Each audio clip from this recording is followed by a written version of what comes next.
First 7 days after hair transplant, hidden rules. Hair transplant के बाद पहले 7 दिन they are very important. Why? Because in 7 days में precautions, taking care of grafts हमारा final result decide कर देती है। वी हैव हैड पेशेंट जो यहाँ हमारे सेंटर से हेयर ट्रांसप्लांट करा के गए, सब पूरी दवाई वगैरह लेके उनका हमने पैकेट दिया एंड हमने उनको बोला था कि कार में बैठते समय ध्यान रखिएगा, because of the local anaesthesia यहाँ थोड़ी नमनेस रहती है। If you hit the roof of the car you won't realise. He sat and later on phone आया थोड़ी देर के बाद कि डॉक्टर ब्लीडिंग हो रही है, समझ नहीं आ रहा कहाँ से हो रही है। जब बुला के दोबारा देखा तो बैठते समय यहाँ पे उनको चोट लगी थी और उनको क्योंकि नमनेस से पता नहीं चला तो वो ब्लीडिंग उनके साथ वालों को दिखा कि कुछ प्रॉब्लम हो रही है। कहने का मतलब ये है, there are a few things we should always keep in mind after the hair transplant surgery.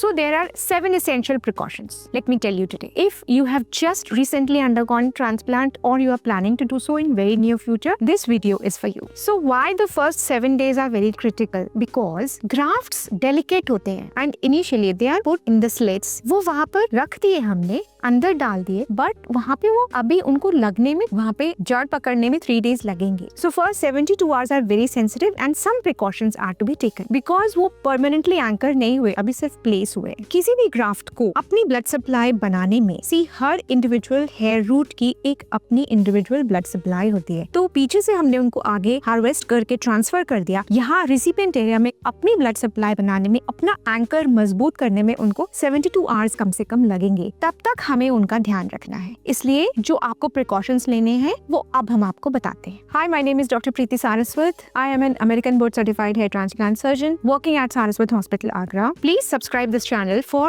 such educational and science-backed solution videos. So immediate post-surgery head elevation is important. थोड़ा सा अगर आप बैठें या अगर आपका लाई डाउन करने की इच्छा भी हो, मन भी हो, तो ऊंचे तकिए लगा कर लेते हैं। Then according to the area grafted, we tell you कि आपको उल्टा लेटना है या आपको सीधा लेटना है या आपको करवट से लेटना है, कैसे लेटना है, but a bit elevated position is always good. Number 2 is, जैसे मैंने आपको शुरू में बताया, we should try to avoid any injury. घर में अगर छोटे बच्चे हैं, आप घर गए, उन्होंने कहा पापा क्या किया आपने, क्या हो गया, ये क्या हो गया, somebody just put his or her hand over this, तो आपका कोई भी ग्राफ्ट डिसलॉज हो सकता है। तो आपको किसी भी चीज से टकराने से बचना है। Then you have to wear front open garments. Shirts पहनिए, टी शर्ट्स नहीं। आप ऐसे उतारने चढ़ाने वाले कपड़े ना पहने, फ्रंट ओपन पहने जिसको आप बटन डाउन कर लें। Mild swelling is normal, slight tightness भी नॉर्मल है। स्वेलिंग के बारे में हम अभी बात करेंगे, बट सबसे ज्यादा जो सबको डाउट होता है वो वॉश को लेके होता है। डॉक्टर हमें हेड वॉश कैसे करना है? अगर आपको भी कोई डाउट है पोस्ट ट्रांसप्लांट तो आप कमेंट सेक्शन में नीचे लिखिए। So we generally call our patients for first wash post transplant, but अगर आप दूर रहते हैं, आप किसी दूसरी कंट्री से आए थे और आप चले गए हैं, तो we give video assistance. We also provide you with a video जिसको देख के आप अपना हेड वॉश कर सकते हैं। इसमें फोम वॉश जरूरी है, जैसे कि आप अभी देख सकते हैं। हमें प्रेशर नहीं लगाना, पेशेंट्स के साथ बहुत हल्के हाथों से करना है। इसमें जो सबसे इम्पोर्टेंट बात है कि वाटर आपके ग्राफ्ट को डिसलॉज नहीं करेगा अगर आपने फोर्सफुली नहीं डाला। तो डायरेक्ट शावर के नीचे वॉश नहीं करना। अगर आपको करना है तो जो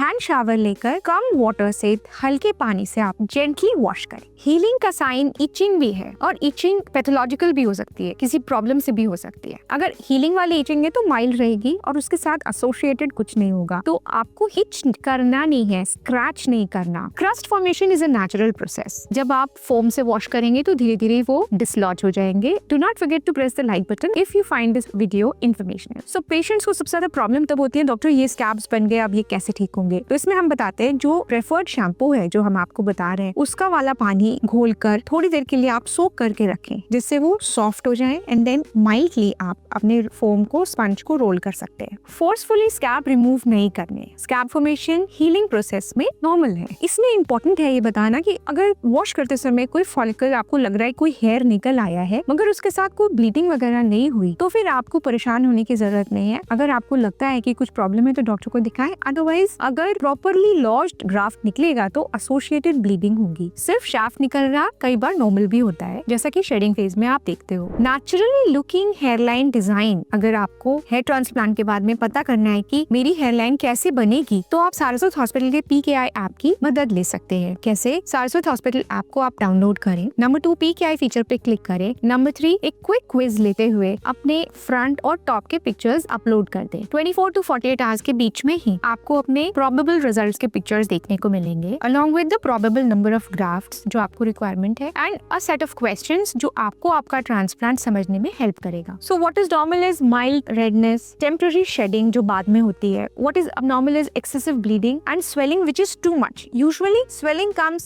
after say 48 hours and यहाँ पर start होती है तो 1-2 दिन के बाद नीचे तक आती है, अपर आईलिड तक आ सकती है, then gradually it goes off. साथ में कोई दवाई भी हम दे सकते हैं, बट अभी ये समझना जरूरी है कि हमारे लाइफस्टाइल इंस्ट्रक्शंस क्या होने चाहिए। अगर आपको हेयर ट्रांसप्लांट कराना है या आपको कोई कंसल्टेशन लेना है तो इन नंबर्स पर आप अपने पिक्चर्स व्हाट्सएप कर सकते हैं या हमसे कंसल्टेशन के लिए अपॉइंटमेंट ले सकते हैं। सो स्लीप रूल, स्लीप की पोजीशन लॉजिक होगी, लॉजिकली डिसाइड की जाएगी जो आपको डॉक्टर बता देंगे। Exercise, gymming is to be avoided initially for 7 days. उसके बाद आप वॉकिंग स्टार्ट कर सकते हैं। 15 डेज के बाद आप थोड़ी माइल्ड एक्सरसाइज कर सकते हैं। 21 डेज के बाद आप स्ट्रेनुअस एक्सरसाइज कर सकते हैं। Sweat control and lot of oil secretion, sweat secretion is important initially. So first week discipline is very important for a good long term result. So big mistakes to be avoided in the first 7 days, tight cap पहनना, helmet पहनना, direct sunlight exposure, आप सीधे बीच पर बिना cap के, बिना proper covering के आप चले गए, देन अगर कोई माइनर शेडिंग हुई तो उस पे पैनिक नहीं होना। अगर कोई भी प्रॉब्लम हो तो डेफिनेटली आप डॉक्टर के पास जाएं। So first 72 hours we have to protect our grafts which are fragile and soft. Gentle wash करना है, कोई स्क्रैचिंग, इचिंग नहीं, एंड पेशेंटली अपना ये टाइम निकालना है। अगर हेयर ट्रांसप्लांट सर्जरी इन्वेस्टमेंट है तो फर्स्ट वीक में प्रिकॉशंस इसका प्रोटेक्शन प्लान है। Do not forget to share this video with your family and friends जिन्होंने हेयर ट्रांसप्लांट कराया है या रिसेंटली कराने जा रहे हैं। हेयर ट्रांसप्लांट के बारे में और जानकारी, whether it is a myth or a reality, you can click the video on the left.